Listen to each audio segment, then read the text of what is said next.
My name's Jonathan Gribbin. I'm the Director of Public Health for Nottinghamshire County, and I'd like to tell you about the COVID-19 Local Outbreak Control Plan for Nottinghamshire. It's all about containing the virus so that we can protect one another, safeguard our critical services, and enable our schools, our workplaces, our communities to flourish again. And the plan describes how we will do that in Nottinghamshire. It complements the national test and trace arrangements, and it builds on local arrangements with key partners like Public Health England, the district and borough councils, the city council and our local NHS. It identifies a range of settings such as schools, workplaces, universities, care homes and so on, which require specific plans to deal with any fresh outbreaks of the virus. It describes how we'll be monitoring on a daily basis to spot if there are any new outbreaks, and then coordinating action to investigate and deal with them, deploying extra testing capacity if we need to, or contact tracing as appropriate. The plan also deals with how we will continue to provide support for people who are made vulnerable because they need to self-isolate, and we'll be doing that through our community support hub. And we'll refine the plan as we go along to reflect the latest best practice and the information which government will be providing to the council. Finally, I want to acknowledge the lengths to which so many people and organisations have gone to already in recent months to stick with the guidance, to maintain social distancing of 2 metres wherever possible, to wash your hands thoroughly and frequently, to stay at home if you or someone in your household has symptoms, to get tested and to follow the advice that you receive when you get the result.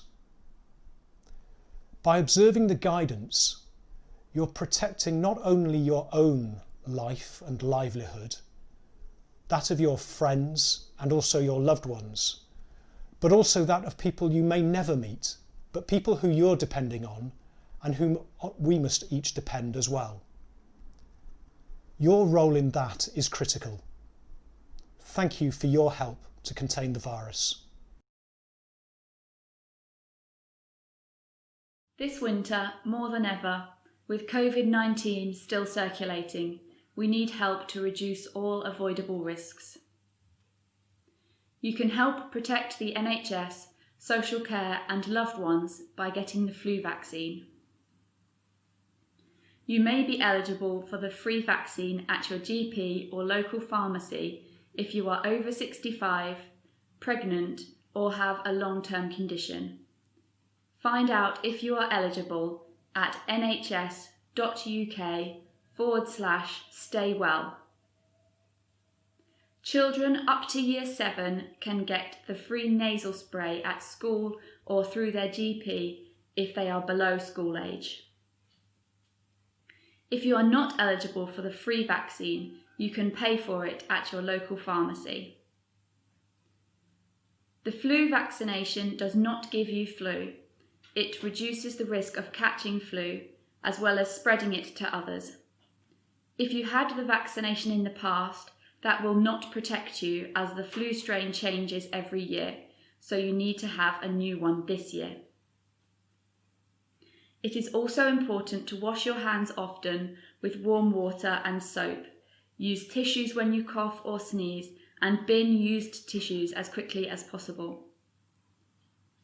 Thank you for helping to protect yourself and loved ones this winter.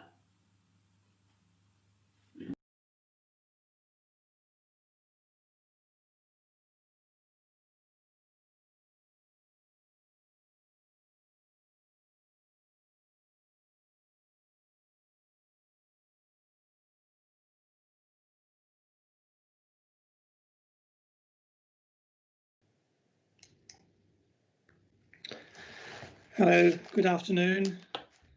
This is the afternoon session, Development Management Policies. Now, I understand that for most of the DM policies, there are no outstanding questions. And so I would intend to just concentrate on those policies where there are outstanding questions. We have Mrs. Bradley on the phone. Hello, Mrs. Bradley.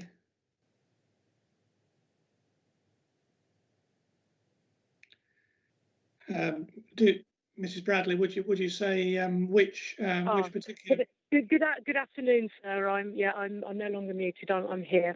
All right. Which policies would you like to comment on? Is it? I understand. Is it DM4, which relates to biodiversity and geodiversity, and also possibly DM12, which relates to restoration and aftercare? Is that correct? Yes, that is correct, sir. But I explained to Mr. Kent that, in order to try not to sort of disturb the flow of the session, I'm very happy, as I'm currently stationary in an area of good reception. Okay. To try and come in at the correct time. Thank you. Okay, thanks. And we have Mrs. Conway here from Heaton's, representing Tarmac. That's right, yeah. Which policies did you wish to comment on? I've got a query on DM4 as well, the biodiversity policy, and also just one on heritage, the heritage policy as well. I didn't, I'll confess, making my original representations. It's just when I was looking through them this morning. Right. Okay. Okay. Well, if we go on to policy, Mr. Keane. So,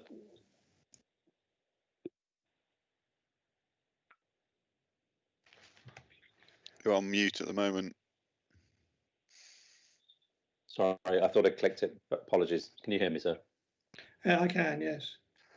At the appropriate moment, in relation to the supporting text, one paragraph from DM5, one paragraph on DM6, and one paragraph on DM11, there are some suggested amendments to text that I think should be made, and I'm not sure that they've been flagged up so far in proposed mods. So as we go through, so perhaps after as we go through the policies, perhaps I can just draw your attention to the relevant policy in each case, and then it won't take long.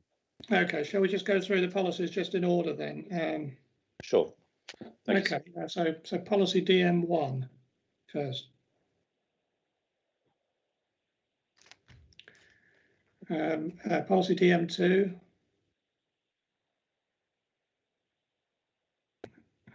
DM3.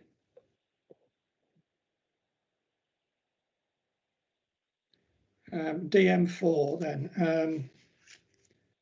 Mrs. Bradley, would you make your comments, please? Yes, thank you. Thank you, sir. I will. So, critically, as you'll appreciate, I have suggested in my submission some possible ways to get around our concern, because as a starting point, this is a very good policy and it's a very good biodiversity-driven plan, and I completely support, the MPA and what it's trying to do with that. So it is about, as all these things, it's about the detail of the wording and the nuance, because that's where we know that at a casework level, particularly, that's where things tend to bite. So my concern with it as it currently stands is, as always, the problem of the caveats. It's so in sort of sub-paragraphs B, C and D of DM4, so 1, B, C and D, Yes. there's the caveats about it, except where the need for and benefits the development in that location outweigh the impacts. And sorry, in the case of B, it's obviously outweigh about special scientific interest, except for the benefits of the development clearly outweigh the importance, etc. These are quite significant caveats if we don't understand how outweigh is judged. And I know this isn't a problem unique to this plan, but we know this is an issue, that this is where this bites, because every single mineral developer, quite understandably, will argue that their site is the most important. It's meeting a national need, because by definition, minerals are, one could argue, are a national need, or at least of regional importance. Equally, we in the ecology sector would argue that something like a site of special scientific interest is of national importance. So who judges and how is that outweighing actually judged? Similarly, local wildlife sites, as referred in Part C, they're called local importance, but actually they can be ecologically of regional or national importance, because sites can have the same value as a site of special scientific interest without being designated as that, which I'm sure you'll be aware, sir, because SSSI suite is only representative, it's not comprehensive. So straight away we come down to this problem of where these kind of caveats bite. So I think the only way to get round that is either to remove the except where they need caveats from the text, or to find a way that everyone involved can agree how that decision about outweighing the benefits stands. Because you'll appreciate every time we'll have the same discussion that we'll say it's a nationally important ecological site or regionally or county important, and obviously the developers will understandably say that it's, you know, an important mineral and they can only be where they can be. So that's, I don't know, I'm not sure what Mrs. Conway, what her on DM4 maybe, whether they're about that issue. That would be quite interesting to explore. So those are my principal concerns about the phrasing in DM4. So in my view, we could potentially be unsound without those caveats that are being removed, or a really well documented form of those decision making about how outweigh is judged. Okay, thank you. Could the council respond to those comments, please? Good afternoon, sir. Thank you. I think in response to this, we understand the difficulty and the issues that Mrs. Bradley is raising. The policy is intended to reflect the provisions of the Habitats Regulations, paragraph 175 of the framework, and paragraph 19 in the planning practice guidance. We do understand the points being made, but in respect to the reference to need within the policy, I think it is difficult for us to try and be more prescriptive here in terms of policy wording, as the need can only really be judged at the time, depending on the circumstances of a particular planning application, what the relevant impacts are likely to be. And I know that's probably not of much comfort to Mrs. Bradley, but we do feel that the policies of the plan in combination allow for that. You know, these have to be weighed in the planning balance. The whole policy, along with all the other policies in the plan, should be read as a whole. And biodiversity is one of the factors which must be considered and given due weight. But there are other factors that do have to be balanced into those decisions at times. And I'm sure colleagues in development management would sort of echo that in having to reach a decision, sir. Thank you. Okay, Mrs. Bradley, Part A of the policy refers to European sites, and are you commenting specifically on that part, or was it parts B and C that you were? Yes, it was B, C, and D. Yeah. With A, I've already yes. put information in my submission, and I'm satisfied that we're all going in the right direction on that. Thank you, sir. Yes. Yeah.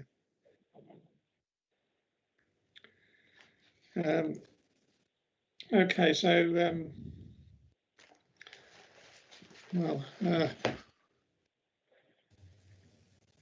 yes, I mean, I've made a note of your comments and the council's response. Mrs. Conway, sorry, before we come to Mrs. Conway, could Mr. Crouch please respond? Thank you, sir. Yes, I think the only thing I would add is that in the policy, the designated sites are identified in a hierarchical manner, as is required in the framework, and the level of protection offered by the policy is commensurate with where those designated sites appear in that hierarchy. I think I'd also just add that we would like to offer an amendment to paragraph 1D, if possible, please. Excuse me. So at the moment, 1D covers both priority species and priority habitats, and also irreplaceable habitats. as it could be read that the protection offered to priority species and habitats is absolute, or that they are provided with the same level of protection as irreplaceable habitats, neither of which we consider to be correct. So what we would like to propose is to split paragraph 1D. So new paragraph 1D would cover solely priority species and priority habitats, and that sentence would be expanded to read, after priority habitats, it would then read, except where the need for and benefits of the development in that location outweigh the impacts. So that's to mirror the wording for the local wildlife sites policy in 1C above.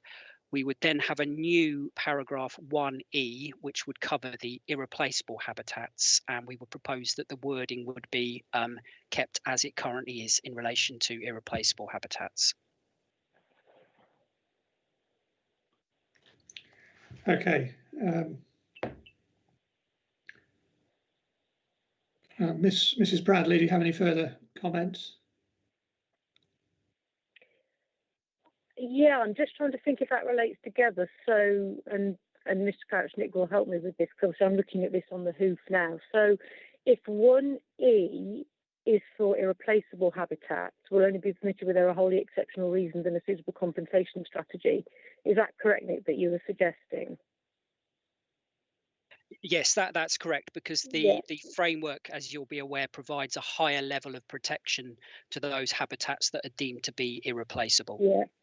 So by definition of that, then, that would then cover us potentially, or at least possibly add greater weight to those habitats referenced, as you say, in a hierarchical manner in C and B, if they're irreplaceable habitats within SSSIs and within local wildlife sites.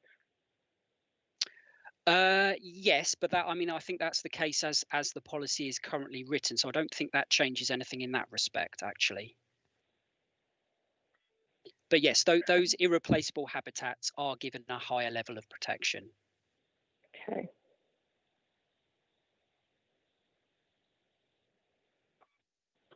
I think in the clarification of that, by separating it out into 1E, as you've suggested, that possibly does help then in clarity. Okay, thank you. Mrs. Conway, would you like to speak now?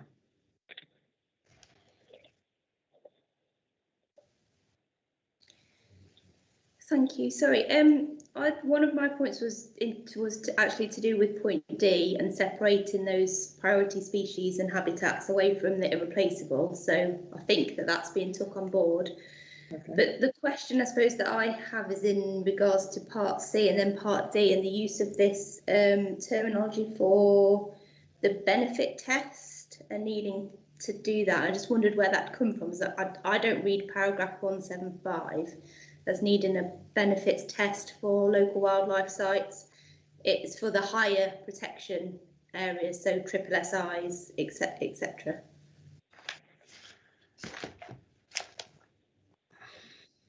Well, I think in paragraph 175B, and that deals with SSSIs, and that does refer to benefits outweighing impacts.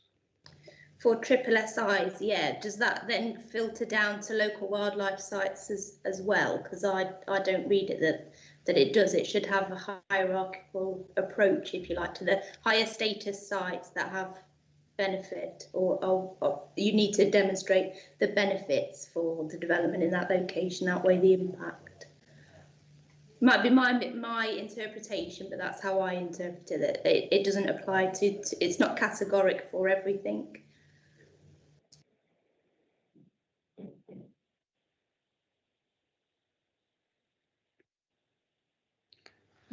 Would the council like to respond to that point, please? So can I just clarify? Is it the appearance of the word benefits in 1C that is causing the issue? Yeah, I think it is. Yeah, it's needing to demonstrate needing to demonstrate a benefit in that circumstance, I don't read paragraph 175 as that being a requirement for that status of site, if you like. It's sort of in place for the higher status sites within that hierarchy is my interpretation of it. And I think that would equally apply when you're talking about priority species or priority habitat. Again, I don't know whether we need the need and benefit is required in that circumstance, or whether it's actually only in regards to when we're talking about a replaceable habitat. There's a distinction there. There's a reason, I think, in paragraph 175 that there is a hierarchy.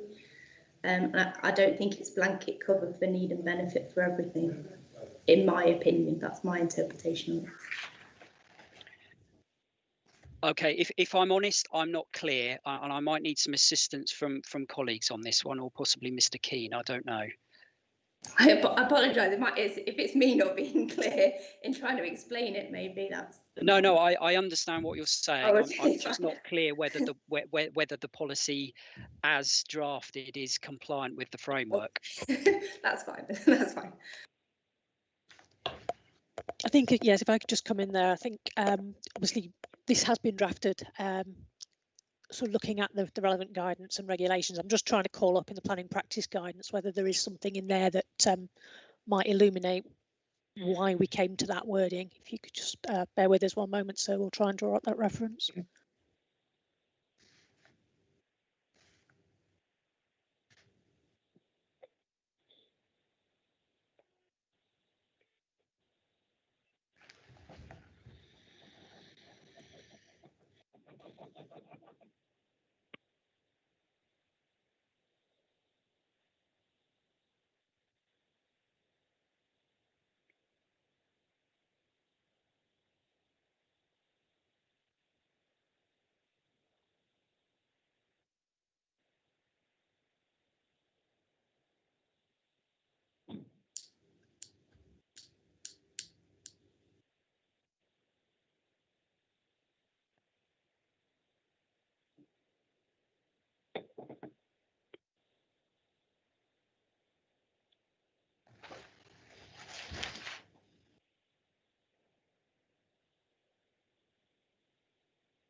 Mr. Keane.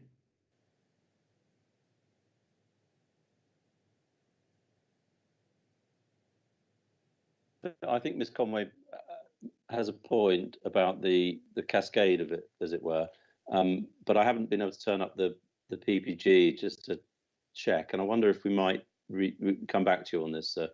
Yes, but okay. But I think that it may well be that this policy needs a further tweak to reflect the hierarchy. But can we? I'd like to check, sir, and I'd also like to have an opportunity just to discuss with Mr. Crouch and Mrs. Osborne James. Yes, okay. All right. Yes, that's fine. Yes. So there was one other thing, and I don't want to jump ahead, but before we leave DM4, I had one other point. So just can I put a marker down, and I don't want to interrupt your flow or your order, but no, go ahead. It was only to check so that you'll recall that you'd asked question 44 back in the matters, issues and questions on how the policy tied in with the habitats regs. And as you know, the proposed modifications to DM4 have revised the approach to DM part 1 of DM4. And I just wanted to check that had I mean, nobody else has raised it now as an issue, but I just wanted to make sure that was clear from your perspective as to what the council was trying to do to meet the question that you raised. Yes, yes, it is. Yes. Although actually, Sorry, you dropped out. Sorry, I dropped out. Beg your pardon, but I didn't. Yes. I have got no further questions on that. Thank you, sir. I just on PM 41.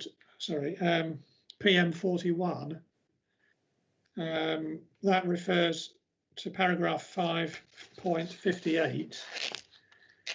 And I think paragraph 558 referred to the Habitats Regulations 2010.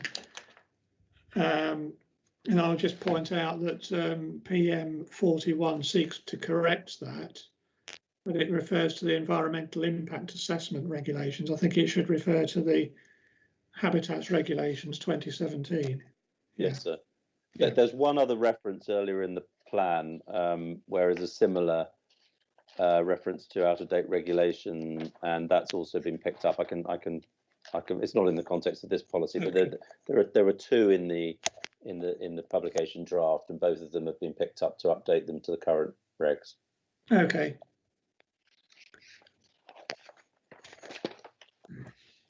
Okay. Well, are there any more points on policy DM4? No, sir. No. Okay. Okay, we're on to policy DM5, landscape character. I just have one question on that. I think in response to my supplementary question 51, relating to policy DM5, the council agreed to amend paragraph 5.62, but so yes, and it slipped off the proposed mods list. The intention, sir, is to deal with it in the way that is set out in the council's response to your question. Yes. Okay. But yes. through omission, it's slipped out of the PM's list, but we'll add that in. Okay. As set out in the council's response. Okay, thank you. On policy DM6, Mrs. Conway, did you want to make a comment on that? I understand that you didn't.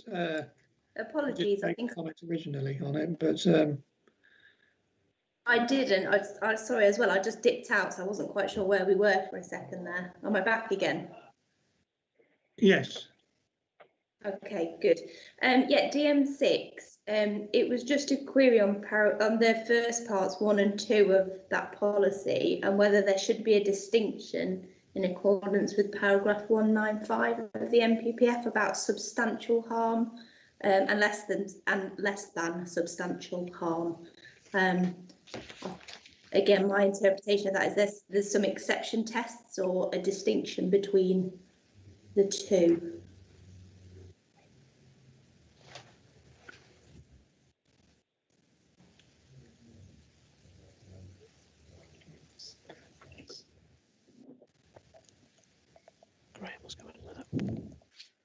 Mr. Keane. So I'm very sorry, but the connection doesn't seem to be so good this afternoon. But I dropped out just as Ms. Conway started to say what her concern was, so I couldn't hear what it was. So okay, Ms. Conway, could you repeat that? I can apologise. I'm having the same problem today. So there was part 1 and part 2 of that policy, and whether there ought to be a distinction in there in accordance with paragraph 195 about substantial harm and less than substantial harm, the different circumstances between the two. Again, my interpretation of paragraph 195, again, it's kind of the status of assets dictates the level of significance or harm. Did you get that time? Sorry. More or less. I think there was a bit of interruption, but I got the gist. Thank you. I think the first thing I'd say about this is obviously there's a line to be trod between trying to just simply reiterate what the framework itself says and duplicate in policy. And of course, you're absolutely right. There is a different exercise that has to be undertaken depending upon whether you're dealing with substantial harm or less than substantial harm. And in fact, it could be. I mean, I'm sure. I mean, what paragraph 2 is doing is dealing with them compendiously in a summary form. But of course, there would be different tests to be applied depending on the assessment of the degree of harm. Can I come back to that in a moment, sir? Because I guess the answer is it's trying to do it in summary form, but of course you need to look at the framework of what it tells you to do. But that I'm speaking aloud and without speaking to Mr. Morton about it, but I suspect that we could put more detail and break it into 2 parts, as it were, if that would be helpful. But the second point, the point that I would like to make, which sort of feeds into Ms. Conway's point in any event, sir, is in paragraph 5.73 of the supporting text, which deals with substantial harm, amongst other things. You'll see that towards the end of 573, it tells us that where development would lead to substantial harm or total loss of significance to a designated heritage asset, the framework states that planning authorities should refuse consent unless it can be demonstrated that the substantial harm or loss is necessary to achieve substantial planning benefits that outweigh that harm or loss. Now, so that is right as far as it goes, but of course the framework, I'll just put it down. It stops too soon. Just give me 1 second.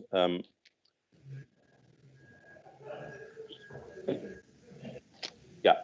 So what that paragraph does is if you look at paragraph 195 of the framework, sir, I don't know if you have it easily to hand.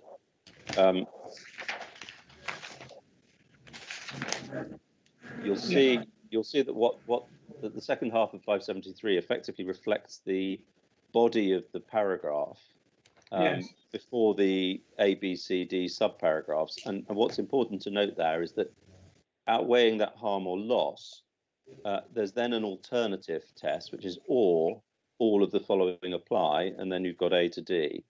So at the moment, 573 is only telling part of the story, as it were, and therefore 573 needs to be added to accurately reflect the framework, given that it's attempting to summarise what the framework says about what one does when there's substantial harm. So that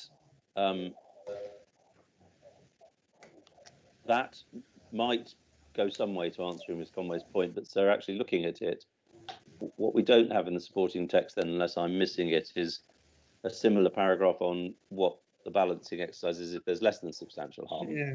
So I think one way or another, sir, this might be another one to have another look at, because I think between paragraph 2 of the policy and the supporting text, it isn't quite there yet in a way that reflects MPPF. Yes. So if I can again, I would suggest, and I will ask Mr. Morton just if he wants to come in before, in case I've gone off on a complete frolic of my own. But it seems to me that we need to revisit that a little and tighten it up. So. Yes. Okay. Mr. Morton. Yes. Well, we could be a bit more explicit. That's for sure. But I think that paragraph 2 provides enough of a coherent link to 195 in the sense that it provides that it refers to both designated and non-designated, and obviously the balancing would be appropriate in each case. And the MPPF does provide for the framework does provide for an opportunity to balance. So the type of balancing, the extent of balancing, isn't affected by that paragraph. I think it's wide enough and broad enough to cover both. But we could be more explicit. We could break it down into be more precise. Yes. So paragraph 2 of the policy just refers to the principle of balancing harm against public benefits, really, doesn't it? In general terms. That's correct, sir. Yes. Mr. Keane. So I mean, I think if the amendments that I've just suggested to 573, or the addition to 573, and also the addition of some explanation of the exercise that's undertaken in relation to less than substantial harm were incorporated into the supporting text, then I think Mr. Morden's point that element part 2 of the policy is enough of a policy summary, as it were, would be right, is right, and would be enough. But what's missing at the moment is a full articulation of the two tests, I think. Yeah, and that's without trying to duplicate what's in the framework. But I think that Ms. Conway's, I can see why Ms. Conway's come at this, because it does leave perhaps an ambiguity in the way that the text has been drafted. So perhaps I'd suggest we have a look at the supporting text. I'm looking to Mr. Morton rather than the policy itself. Yes, I think it's quite a long paragraph, and it could be split to be quite simply split into into those that are designated and non-designated. But it does cover both. I mean, there is adequate wording in there. I think the more important the asset, the greater the weight should be. Is you know, that pretty much covers this, what we're discussing. So I mean, we could be guided to do either, really, but I don't feel that it's inadequate in its present form.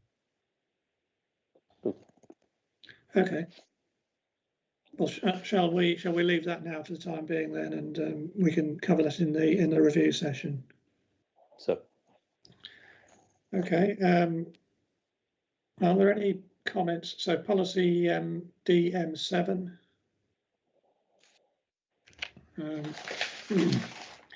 DM8.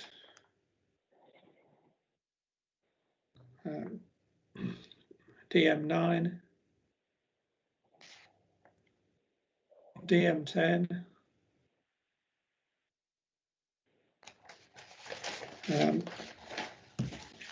Right, and then we have DM11,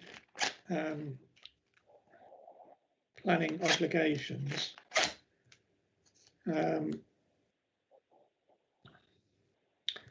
Yes, Mr. Keane.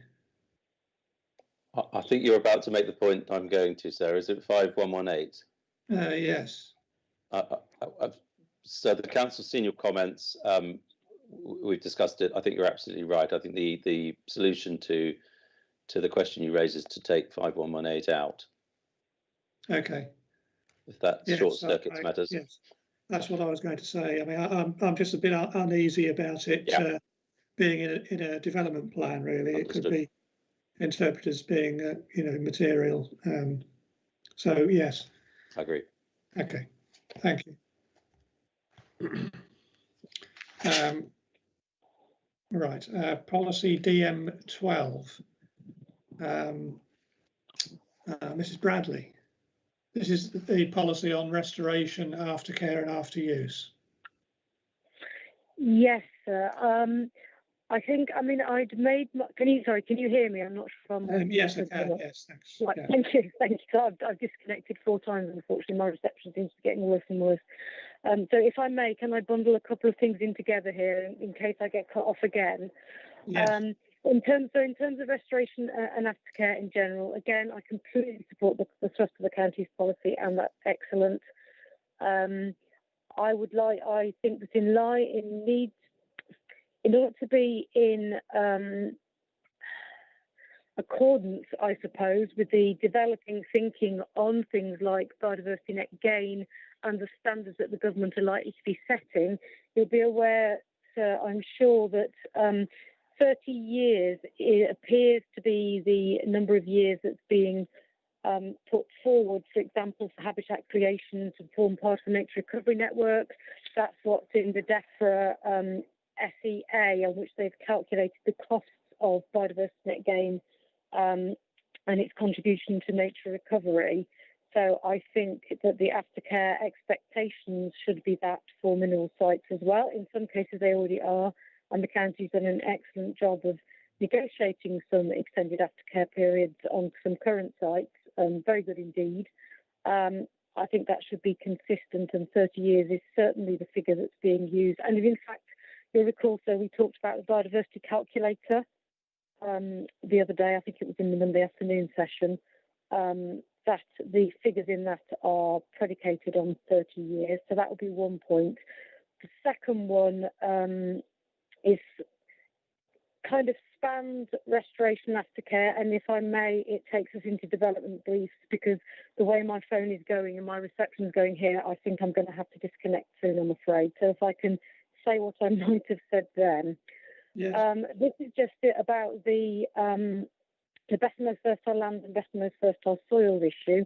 Now, the county did amend their policy DM3 in this latest version of the plan to include a specific reference to best and most fertile soils, which I very much agree with. That was something that we felt quite strongly about as the Wildlife Trust. And this then takes us through to the discussion that we had on the looking forward to the development brief session, because I think it's a very important distinction to understand, which of course is that you can replace soils in a best and most versatile structure with topsoil at the bottom, topsoil on top, and so on, so that should they need to be used again for agricultural purposes in the future, if we have some sort of food security crisis, they're still there. But you can put certain types, not many, but you can put certain types of habitats on those soils that won't compromise them and in fact will improve them. Because clearly all the farmland that we have today has come out of those habitats originally. That's where the farmland came from, and that's essentially a reversible process. So I wanted to flag that up now, because I think that's important in sort of linking restoration, development management policy, strategic policies, the DM3 agriculture policy, and then the development brief together, is that everybody has that same understanding that you can restore, you can maximise biodiversity restoration in the scheme. So, for example, by having species-rich grassland that can be grazed, that would be a very important habitat. But you can do those on best and most fertile soils that have been put back in the right structure.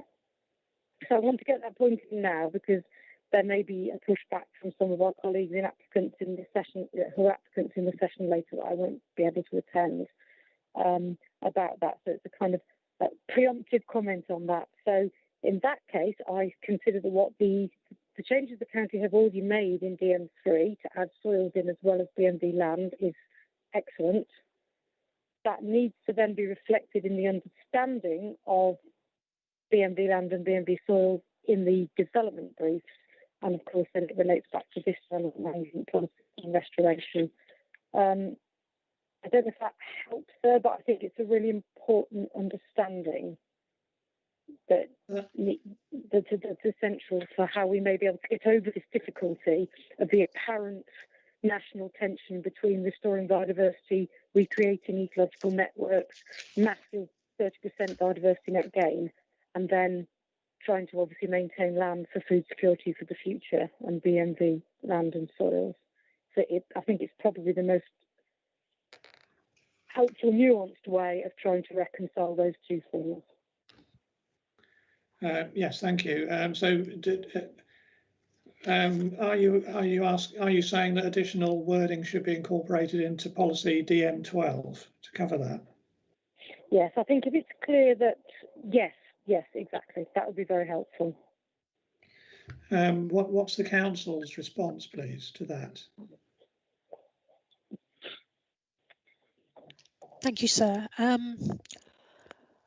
think this would potentially be an area we might prefer to just have a quick discussion amongst colleagues on.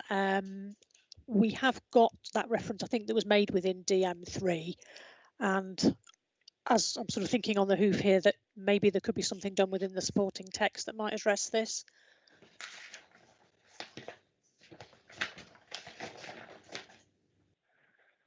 I mean, if there is already a reference to it within the plan or supporting text, it would need to be part of the council's consideration when looking at the development briefs and any planning application.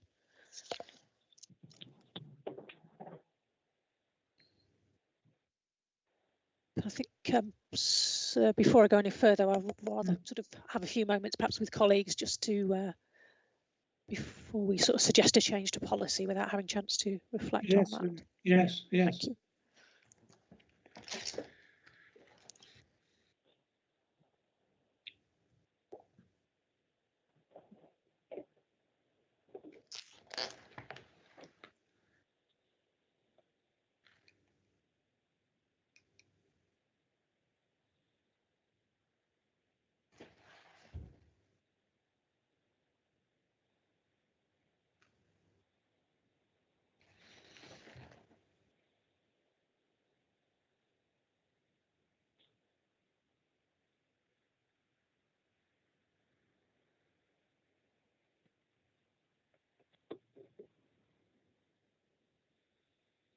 Sorry, Rachel?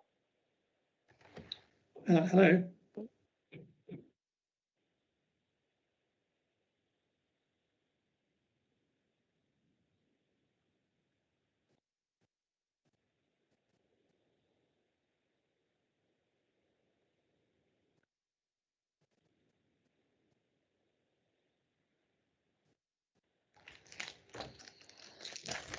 So sorry for the delay. I'm not sure if this sort of addresses the point being made by Mrs. Bradley. It perhaps is the area where she was looking for more clarification, but paragraph 5.127 of the supporting text refers to maintaining the quality of the land and the soil placement. I'm not sure if there is the point you're making, Mrs. Bradley, that there's a conflict there in some way? I think that the conflict arises if it isn't absolutely explicit that the retention of BMV soils is what is required. I think that this is where, again, we just tend to find at the casework level that this can be a problem that arises. I mean, it may be, Mrs. Oswald-James, perhaps just some minor tweaking may help. My concern is that it doesn't get lost. So as I say, I was partly trying to preempt what I suspect may be inevitable discussions in the development brief session. And then the other point in this policy is in the Aftercare section 5. As I say, you do make provision there already for extended aftercare where it's needed for above the 5-year statutory minimum, where it's needed for biodiversity habitats. But again, for clarity, I think given the way that government policy is going, sorry, someone's now just started up a chainsaw in the background. For clarity, the way things are going, it might be helpful to actually put in that 30 years because that is what is being all the biodiversity net gain, all the nature recovery network, government policy. Right. I think we understand the point that we have proposed modifications there that refer to the extended aftercare. And I think we have accepted the inspector's suggested wording there, but you're asking specifically for a 30-year period to perhaps be mentioned in the supporting text to illustrate that. Is that where you're headed? Yes, that would be very helpful because I do feel that is the way the thrust of policy is going. Right. Think again. I can't hear where I am now, but if it would be helpful for background for yourself, Suzanne, and I mean Nick will be aware of it anyway. Nick will have it actually. I can send through the relevant documents, government documents that include those figures, that 30-year figure. Okay. You won't be able to see this, but Nick has just put his hand up, so it might be appropriate to hear if he can come in on this, please. Thank you. Thank you. Yeah, I mean, all I was going to say is that to be honest, I'm not convinced that having a blanket 30-year aftercare period applied to all sites would be appropriate. The policy as worded does say that an extended aftercare period can be sought where required. So my interpretation of that would be that if the biodiversity net gain calculation has said that the habitats won't reach target condition for 30 years, then that offers us the scope to require an extended aftercare period that covers that 30-year timescale. So I think there is currently the flexibility in the policy to allow us to set an appropriate aftercare period, but I don't think having a blanket 30-year period would be appropriate. If I may just quickly, because I think I'm going to lose reception very quickly. Yes. I think my concern is that as Nick knows, we will always, unless there's a lot of clarity and at least some figure around which to debate, we'll constantly, for every single application, be having to debate that aftercare period upwards against, obviously, the applicant coming forward with a minimum of 5 years, which they will. And as much as anything, it's to provide that extra clarity so the applicant knows what they're coming into when they come in with their application.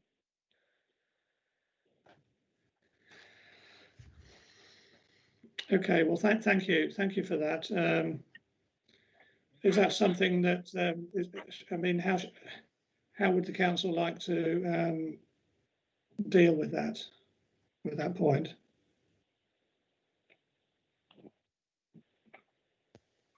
Thank you, sir.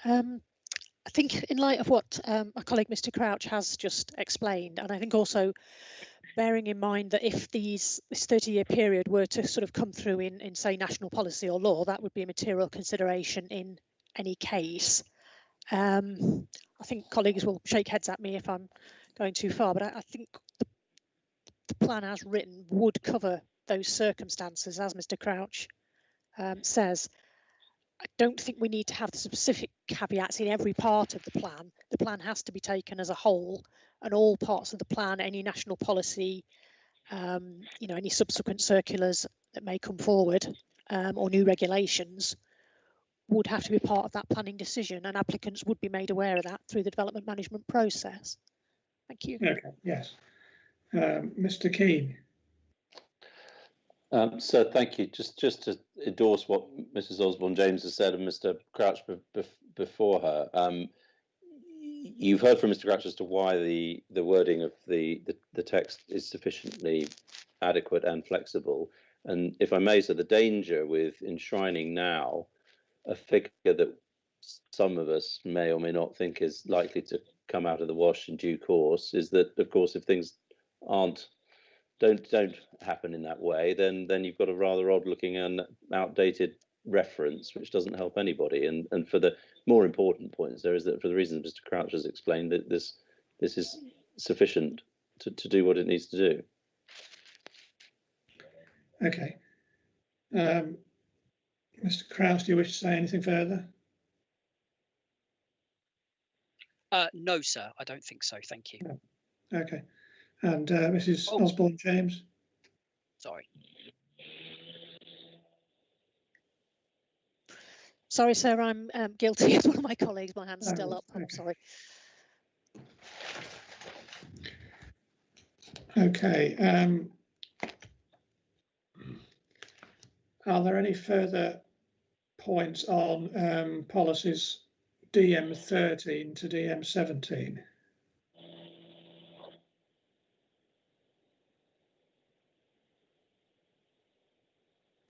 No, well, I have no further questions. Are there any further questions? Does anyone want to say anything before we finish this session?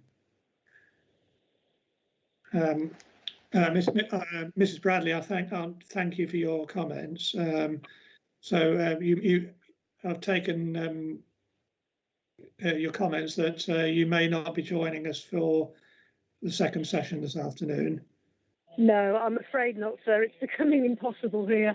I keep disconnecting, as I say, but for some reason the reception is absolutely appalling, so I have kept disconnecting. So I mean, the only points I'm going to make were were the ones that I would have made today. You've had my written comments. Yes. Yeah, so it was just the extra, just about length of aftercare, where claims are being made about the benefits of biodiversity as part of the benefits of the scheme, relating back a little bit to Mrs. Conway's point earlier. If the biodiversity is being claimed as a benefit, then it has to be long-term and in perpetuity. Okay, well, and it's a common point to all of the site allocation development briefs. So well, thank you. Okay, well, are there any further comments from anyone before we finish this session? Okay, well, thank you all very much. And the next session is at 3:30 and the hearing is adjourned. Thank you.